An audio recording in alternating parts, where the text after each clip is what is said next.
Hi everyone, welcome back to Go Local Live. I'm Go Local News Editor Kate Nagel. Thanks for joining us this Friday afternoon, kicking off the start to your weekend. I want to thank Ray Whitcomb for coming in, former state representative, and of course, Go Local columnist Robert Whitcomb. Thank you for coming in today. Good evening. It's always evening in my world.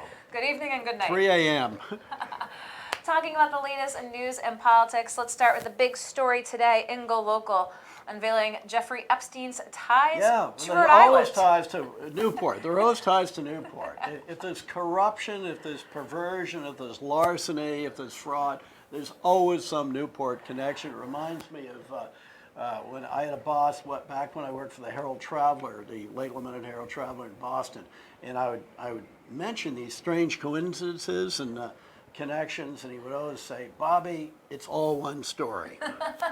It is all one story, but of course, Les Wexner with Victoria's Secret, their L Brands, is going to be looked at by his own company for his ties to Jeffrey Epstein. The fascinating thing about Epstein was we don't really know if he was actually a financial genius. He was sort of a fixer, and he was very, very adept at having a network, developing a network. So you can't really tell. I was reading about it before he came over here, reading in the Wall Street Journal and a couple of other places. You cannot really ascertain the depth of his financial genius, or whether he was just sort of an operator. Yeah, whether he was an operator, was sort of a fixer. In some ways, he reminds me of a much richer version of Michael Cohen, the president's... The rich man's Michael Cohen? Yeah, right, the rich man's Michael Cohen. And his ability to ingratiate himself with the right people, like he was hired to teach in a very fancy school in New York called Dalton Day School. All these rich kids without a college degree. Of course, he was hired by, it's all one story, who? Bill Barr, Attorney General Bill Barr's father. You just can't make this up. And it's hard to tell whether he left on his own accord or whether they asked him to leave because he was kind of creepy and hanging around the entrance to the girls' room. With Les Wexner is apparently he gifted Epstein a townhouse. Right. So just a lot of questions, just interesting. Now you of course remember John Kerry's boating issue when he had a boat in Newport, got called out on it. I mean, it's a little bit of he was stiffing Newport, wasn't he? As a tax issue when it comes down to it at the end of the day. But as you said, maybe his wife, Ms. Hines, just didn't write him a big enough check that month. That was a big boat. That was a very big boat. Let's talk about something else big this week. Of course, Mueller's testimony. Yeah, it was sad. I would not have, if I'd been the Democrats, I don't think I would have invited him. I read somewhere that Nancy Pelosi was somewhat ambivalent about having him invited. Okay. I think if they had taken a neurologist, or maybe were sharper observers in his press conference, after the report came out, I think they would have seen plenty of signs that maybe this wasn't a great idea. I mean, he looked old, tired, confused. He's got every reason to be exhausted after this, this extravaganza, this 2-year exploration of Trump. True, yes. So he had every right to be tired. He's 75 years old, but he was, inarticulate. He did pick up a bit in the afternoon when he was talking more directly about the ongoing Russian attack on our democracy. He kind of picked up then. I suspect it might have been because either he kind of bestirred himself, or maybe the guy sitting with him said, "Look, you've got to be more forceful, after your morning show." But he was clearly very ineffective. Maybe the Democrats will get some traction out of this if they can get more people to actually read the report. And I think, is there a number out saying 3% of the adult population has read the report? And I don't even know if it's that high. So if nothing else, if his not very impressive testimony gets more people to actually read the report, then the Democrats will gain. I would not have invited him. Speaking of Democrats, there was some observation this week that it could potentially hurt Democratic frontvoter Joe Biden being 77. Now, Mueller's 75. Right. Again, every person at every age is in a different sense of health. But there was some speculation that sort of him being there under the glare on the stage showing that. And the tricky thing about it, you can be in great shape, you can be very, very sharp, and then all of a sudden you aren't. And the suddenness which you aren't is much more likely to happen if you're 75 than if you're 55. And it's a real problem. I think Biden, if he does get the nomination, or if it appears at the end of the primary he's going to get the nomination, he should probably promise only to serve one term. It's an But, interesting yeah, suggestion yeah, for that purpose. With a young, dynamic vice president, because vice presidents always have a pretty good chance of becoming president anyway. But yeah, there's the age issue. I think some of this with Mueller kind of, I think he was exhausted. Yes. But he did not look well. He looked even thinner and more cadaverous than usual. So again, I think if they just watched his press conference after the report came out, maybe they would have had more second thoughts about inviting him. Speaking of press conferences, let's talk a little bit about the story unveiled by GoLocal this week. Of course, the ribbon cutting at Wexford just behind us here in downtown Providence. Glad to see it. Look, as Johnson & Johnson had promised 75 jobs, has not met that level, about 57, taking a smaller footprint in that complex to 12 new jobs at Wexford. Of course, CIC says that, they're... All as janitors, right? No, they're at CIC, but the whole point of CIC is to be an incubator for entrepreneurs to That's right, for new business. Right. Do you have high hopes that it will, if they built it, they will come? Well, I don't know. I have a horrible feeling we'll probably, a good chance, have a recession next year, and everything will come to a grinding halt. Any promises by companies of any kind, large or small, that they're going to hire X number of people, I don't believe.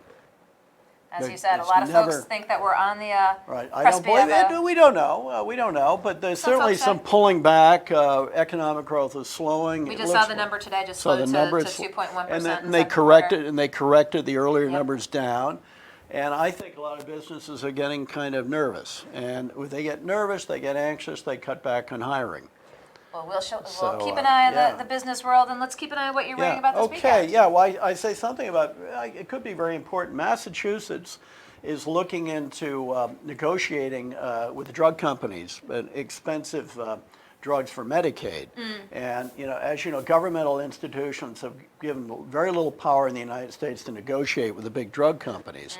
An exception has been the VA, Veterans Administration. So I think this is a good sign, and especially in a place like Massachusetts where the biotech sector is so powerful.